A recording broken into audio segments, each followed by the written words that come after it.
Você já ouviu falar na história mais sombria de toda a Bíblia? Em Juízes 19, um relato chocante expõe a decadência moral e a crueldade de uma época em que cada um fazia o que parecia certo aos próprios olhos. Essa passagem não é contada nos cultos, nem aparece nos sermões mais comuns, mas revela verdades profundas sobre o coração humano e o que acontece quando uma sociedade abandona Deus.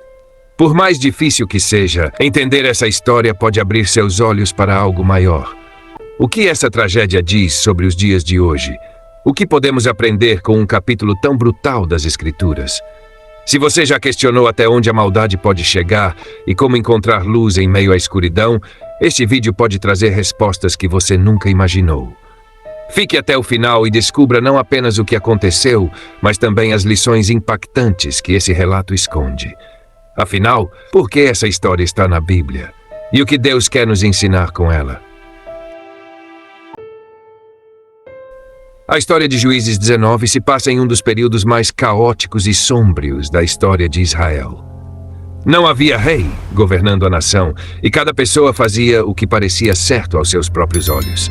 Essa simples frase repetida no livro de Juízes não é apenas uma descrição política, ela é um alerta moral. Sem uma liderança forte e sem uma referência clara de justiça, a sociedade estava afundada na corrupção e no caos. Os laços comunitários que antes uniam as tribos estavam desfeitos.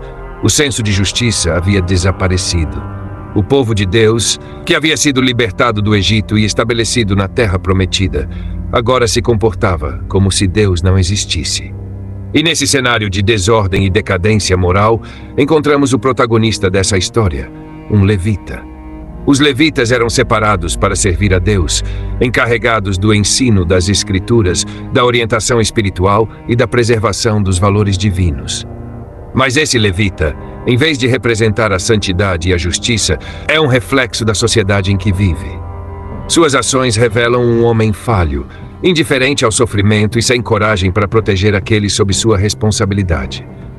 Mas ele não está sozinho. Ao seu lado encontramos sua concubina. Naquela cultura, uma concubina era algo entre uma esposa e uma serva, muitas vezes sem os mesmos direitos e proteção que uma esposa legítima.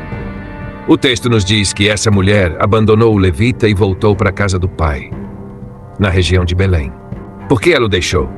A Bíblia não explica diretamente, mas considerando o contexto da época e o destino que a esperava, podemos imaginar algumas possibilidades. Talvez ela tenha sido maltratada.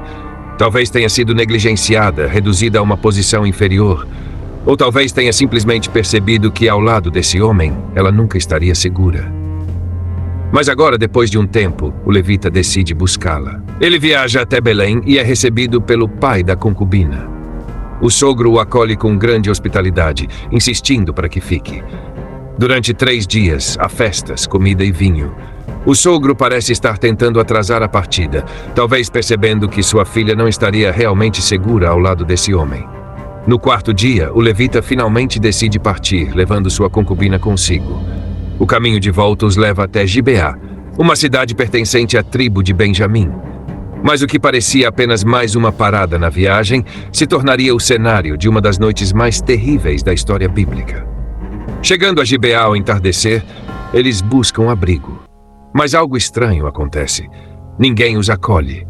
No mundo antigo, a hospitalidade era um dever sagrado. Deixar um viajante na rua era algo impensável, pois poderia significar condená-lo à morte. Mas ali em Gibeá, ninguém abre as portas para o levita e sua concubina. Finalmente, um homem idoso, também estrangeiro na cidade, os vê e os convida para passar a noite em sua casa. Mas antes de levá-los para dentro, ele os avisa: não passem a noite na rua. Este lugar não é seguro. O que ele quis dizer com isso? Porque uma cidade de israelitas, parte do povo de Deus, se tornou um lugar perigoso até para seus próprios irmãos. O levita e sua concubina aceitam a hospitalidade e entram na casa do velho anfitrião. Eles não sabem, mas o que acontecerá naquela noite revelará a verdadeira escuridão moral de Gibeá. A cidade não era apenas hostil, era podre até as raízes. A noite cai e logo virá o momento que mudará tudo. Dentro da casa do velho anfitrião, o levita, sua concubina e o servo finalmente encontram um momento de descanso.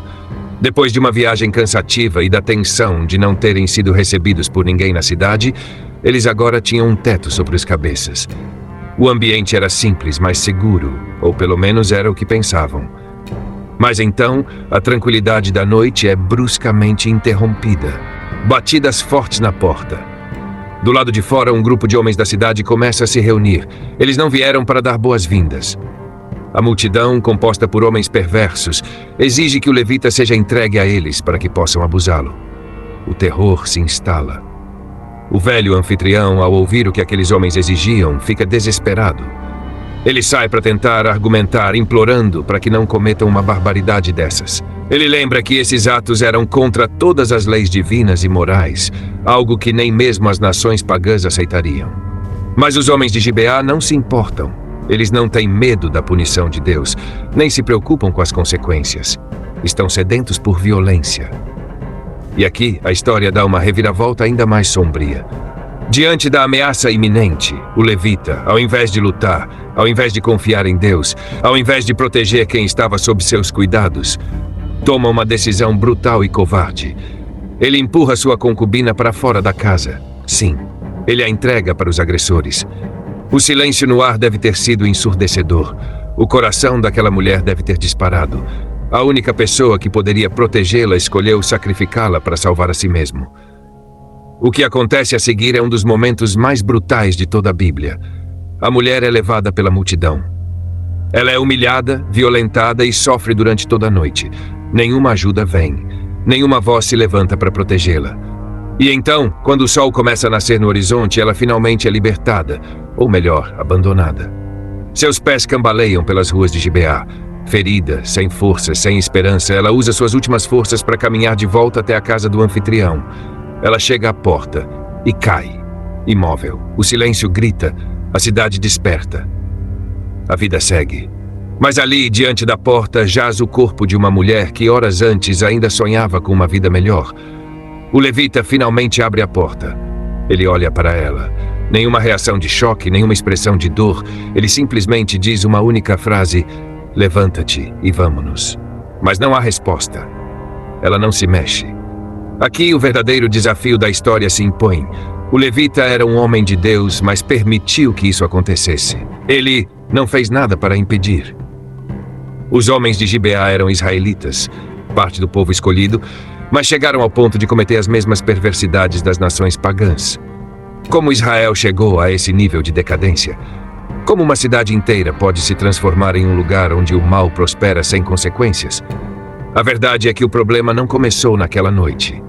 A queda de Gibeá não foi repentina, foi gradual. Aos poucos, a idolatria foi sendo normalizada. Aos poucos, a justiça foi sendo corrompida. Aos poucos, o povo foi abandonando Deus, até que um dia o mal já não chocava mais ninguém. E o que acontece agora? O levita, movido por uma fúria tardia, faz algo impensável. Mas isso já é o próximo capítulo dessa história. O levita agora está diante do corpo inerte de sua concubina. O que ele sente? Arrependimento? Dor? Vergonha? Não sabemos. O texto não nos dá nenhuma indicação de que ele lamentou sua decisão ou se arrependeu do que fez. O que sabemos é que ele toma uma atitude inesperada e chocante. Ele pega o corpo da mulher e o coloca sobre seu jumento. A viagem de volta para casa é silenciosa. Ele não chora. Ele não se culpa. Ele simplesmente segue adiante, como se sua mente estivesse focada em algo maior. E então, ao chegar em sua cidade, ele faz algo impensável. Ele corta o corpo da mulher em 12 pedaços. 12. Um para cada tribo de Israel. Cada pedaço é enviado como uma mensagem, um chamado, um alerta que ninguém poderia ignorar. O impacto é imediato. Quando os líderes das tribos recebem os restos mortais da mulher, ficam horrorizados. Nunca algo assim havia acontecido antes. O choque atravessa as tribos como uma tempestade. O silêncio é quebrado. E aqui algo curioso acontece. Até aquele momento, Israel tolerava a injustiça. O povo estava tão acostumado com a corrupção, com a violência e com o abandono dos caminhos de Deus que nada os movia mais. Mas agora, algo despertou neles. O que antes era ignorado, agora se torna intolerável. O pecado de Gibeá não pode ficar impune. E assim, os líderes de Israel se reúnem. Eles exigem justiça. Eles marcham até Gibeá e exigem que os culpados sejam entregues. Mas a tribo de Benjamim, em vez de reconhecer o erro, decide proteger os criminosos. Isso transforma a busca por justiça em uma guerra civil. As tribos de Israel se levantam contra Benjamim e o resultado é devastador. Milhares morrem. A tribo de Benjamim é praticamente exterminada. O que começou como um ato de violência em uma cidade corrupta, agora se tornou um julgamento para toda uma tribo. E aqui percebemos algo estranho. O levita conseguiu justiça, mas a que custo? A mulher foi violentada e morta. Isso poderia ter sido evitado. A tribo de Benjamim foi quase destruída. Isso poderia ter sido resolvido de outra forma. Se olharmos para essa história como uma linha contínua de eventos, podemos ver como a passividade diante do mal sempre leva ao caos. Primeiro, a sociedade normaliza a injustiça. Depois, ela passa a aceitar o sofrimento dos inocentes. E por fim, chega o momento em que a única solução é extrema. O milagre nessa história não é algo sobrenatural. O milagre é que finalmente houve um despertar. Israel percebeu que havia chegado ao fundo do poço. O problema é que esse despertar veio tarde demais. Agora, a pergunta que fica é: como restaurar uma tribo que quase foi apagada da existência? Como curar uma nação que foi destruída por sua própria negligência moral? E a resposta pode ser mais sombria do que imaginamos. A guerra foi brutal. O desejo de justiça se transformou em um massacre, e agora Israel percebe o peso de suas ações. A tribo de Benjamim, que antes se recusou a entregar os criminosos, agora está quase extinta. O que começou como um julgamento contra os perversos de Gibeá, terminou com milhares de mortos, cidades destruídas e uma tribo inteira à beira do desaparecimento. E agora, Israel tem um novo dilema. Se Benjamim for completamente destruída, Israel perderá um de seus próprios irmãos. E aqui o tom da história muda. Os mesmos israelitas que lutaram ferozmente contra Benjamim agora choram pelo que fizeram. Eles percebem que, movidos pela ira, foram longe demais. Agora tentam encontrar uma maneira de salvar o que restou da tribo. Mas há um problema. Durante o calor da batalha, as tribos haviam feito um juramento impulsivo. Nenhum de nós dará suas filhas em casamento aos benjamitas. Isso significa que os sobreviventes da tribo não têm mulheres para se casar e reconstruir sua linhagem. Benjamim está condenada à extinção. E então, em uma tentativa desesperada de reparar seu próprio erro, os israelitas tomam outra decisão brutal. Eles percebem que havia uma cidade que não participou da guerra contra Benjamim, Jabes de Gileade. A solução? Atacam a cidade, matam todos os homens e mulheres casadas e capturam as jovens virgens para dá-las como esposas aos benjamitas. Isso era a resposta certa? Do começo ao fim, essa história é um ciclo de violência. A injustiça começa com a violência contra uma mulher indefesa. A vingança leva à destruição de uma tribo inteira. O remorso gera outra ação violenta para tentar corrigir a situação. O livro de Juízes termina com um gosto amargo. Não há heróis nessa história. O levita falhou, Gibeá falhou, Benjamim falhou, Israel inteiro falhou. E a última frase do livro resume por que tudo isso aconteceu. Naqueles dias não havia rei em Israel. Cada um fazia o que parecia certo aos seus próprios olhos. Essa história não foi contada para chocar à toa. Ela está na Bíblia para servir de alerta. Quando a moralidade se torna relativa, quando o certo e o errado dependem apenas do que cada um acha melhor para si mesmo, o resultado é o caos. E esse não é apenas um problema do passado. A pergunta final que essa história nos deixa é assustadora.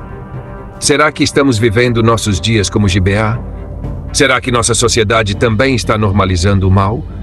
Será que nos calamos diante da injustiça, esperando que Deus resolva, mas sem agir para impedir que o mal prospere? O maior perigo dessa história não é que ela aconteceu, é que ela pode acontecer de novo. E agora a escolha está diante de nós. Vamos ser parte da solução ou vamos continuar ignorando os sinais? Se esse vídeo te fez refletir, não guarde essa mensagem só para você. Se inscreva agora no canal e ative o sininho para não perder nenhum conteúdo como esse. Compartilhe esse vídeo com alguém que precisa ouvir essa história. Comente abaixo. Qual foi a parte mais impactante dessa passagem para você? E se você quiser continuar mergulhando em histórias chocantes da Bíblia, clique no vídeo que está aparecendo na tela agora. Nos vemos lá.